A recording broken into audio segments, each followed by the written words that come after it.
times smell like a zoo. But you know, we're making strides in preparing for the future. Because God's driving this boat, not us. He didn't give us the rudder, guys. He just said, get on board, and I'll take you where you need to go. But I will tell you this, that feeling forsaken or forgotten is a very normal emotion that we have now or will experience, I guarantee it. From one time in your life, maybe even now, you're going to feel forgotten. You're going to feel that God doesn't care. You're going to feel that God has left you for dead. What happened?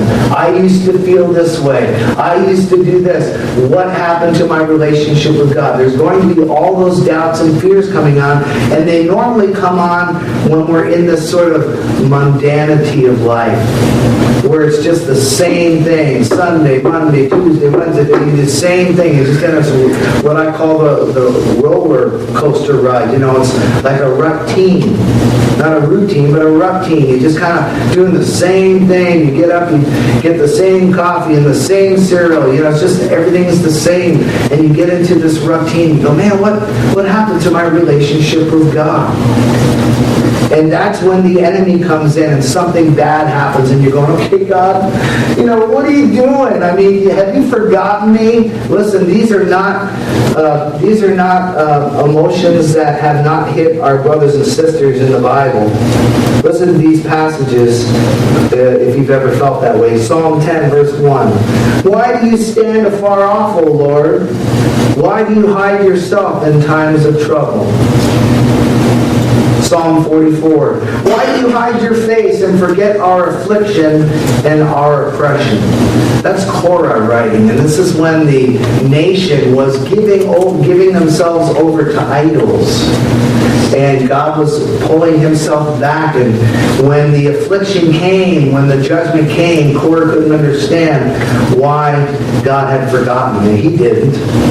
The Apostle Paul, man, confessed in 2 Corinthians 1:8, for we do not want you to be ignorant, brethren, of our trouble which came to us in Asia, that we were burdened beyond measure, above strength, so that we despaired even of life. Paul himself said, I wanted to die. Have you ever felt that way before? Where things got so tough and it struggled so much, you just said, I despair of life. If you haven't, one day you will. Because it happens to all of us. In this world, you will have tribulation. But be of good cheer, Jesus said, I have overcome the world.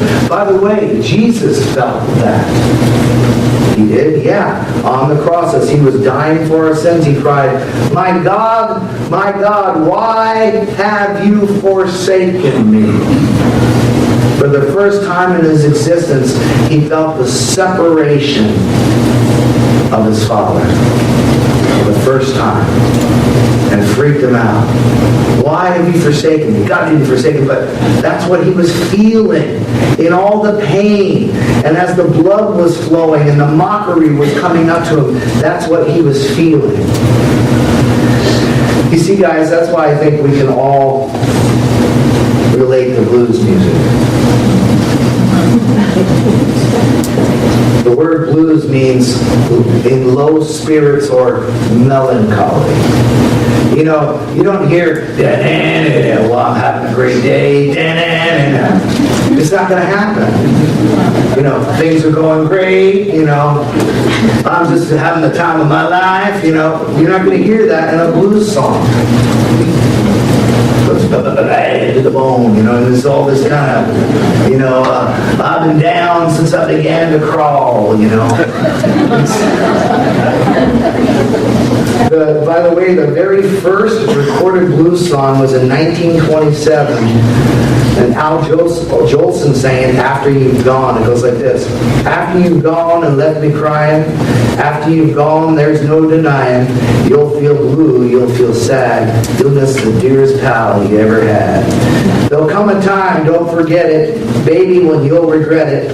Someday when you grow lonely, your heart will break like mine and you'll want me only after you've gone away. right. The blues happens to the best of us. And when they happen, that's when the enemy begins to start attacking our minds and saying, yeah, you're a loser. You're never going to make it. It's never going to happen. You're never going to see that building. You're never going to see that property. You're never going to see that marriage work. Forget it. And that's when it begins to come in. Speaking of the blues, this guy was driving in his car. He drives through the intersection and he notices the flashing camera. You know, the ones that take pictures as you drive through the intersection, speeding. But he wasn't speeding.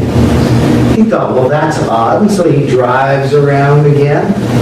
And he goes, I'm going to go through this again. He goes slower this time. And it flashed again. He goes, that is a crack up. So he goes 3 more times, slower and slower each time. And each time that camera kept flashing and flashing and flashing. He's just cracking up and laughing until 2 weeks later, when he received 5 traffic tickets in the mail for driving without a seatbelt.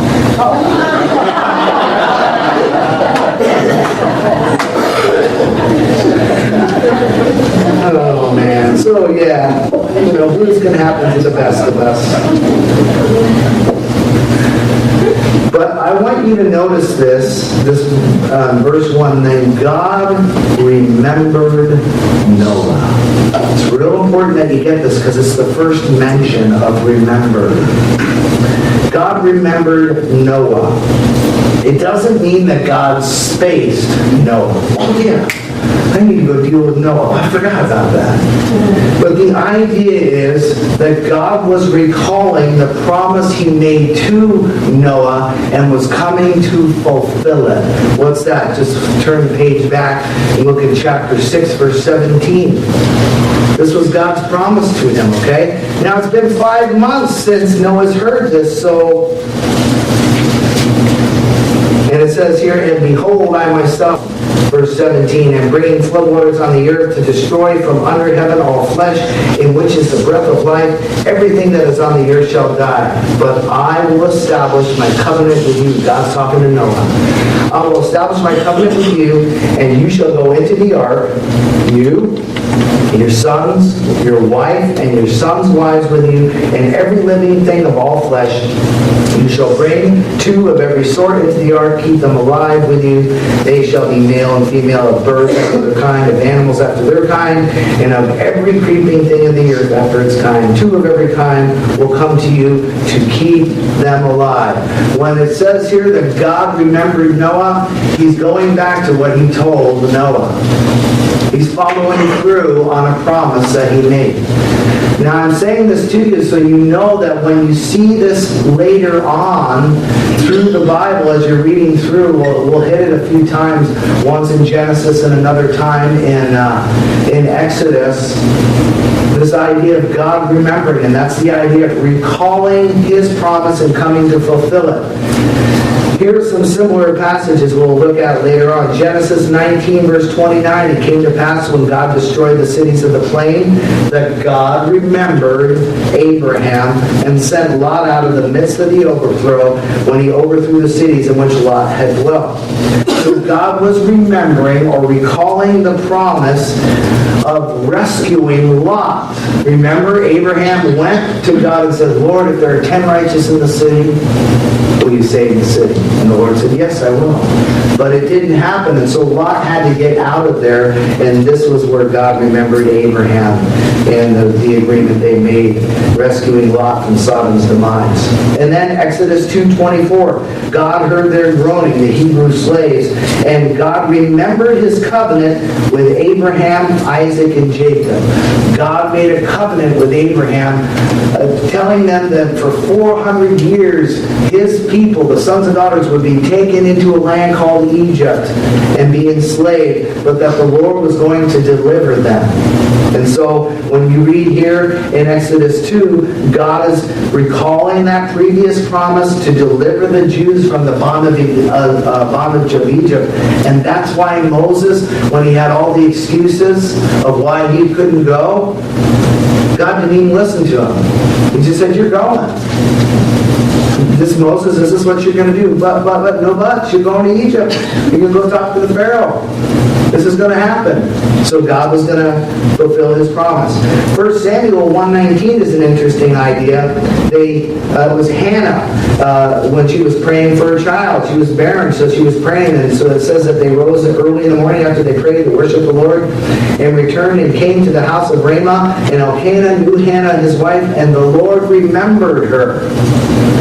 And the idea here is that Hannah made her promise to the Lord and said, look, Lord, if you give me a child, I will dedicate him to you for his life, for the rest of his life. What was his name?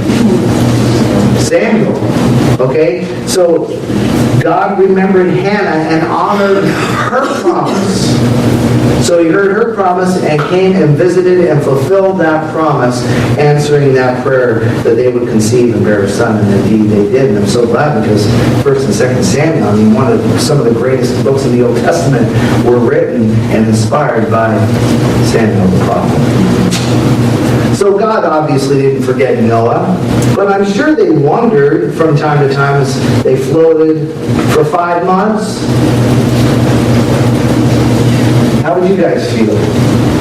Think about that now. Not a 5-day cruise with air conditioning and, fattening buffets, all you can eat all day long and everything. It wasn't that way at all.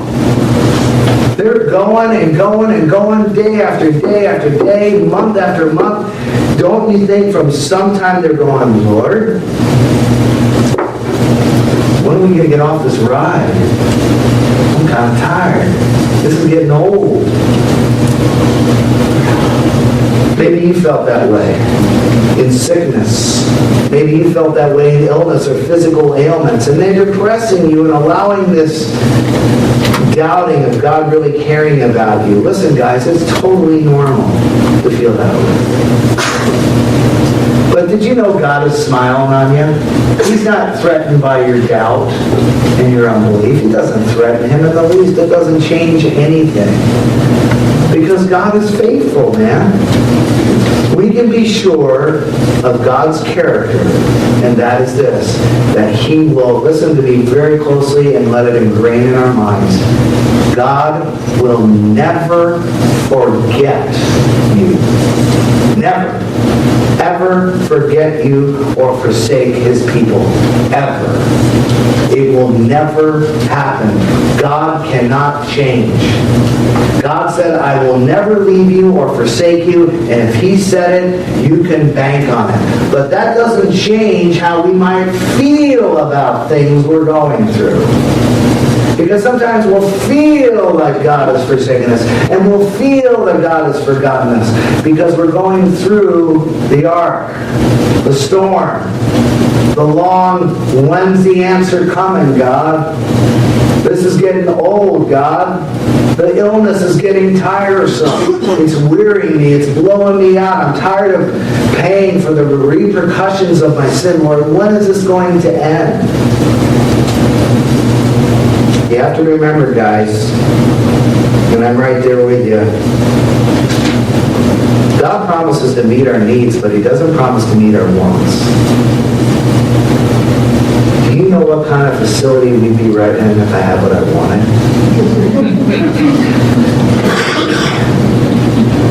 And it would be awesome.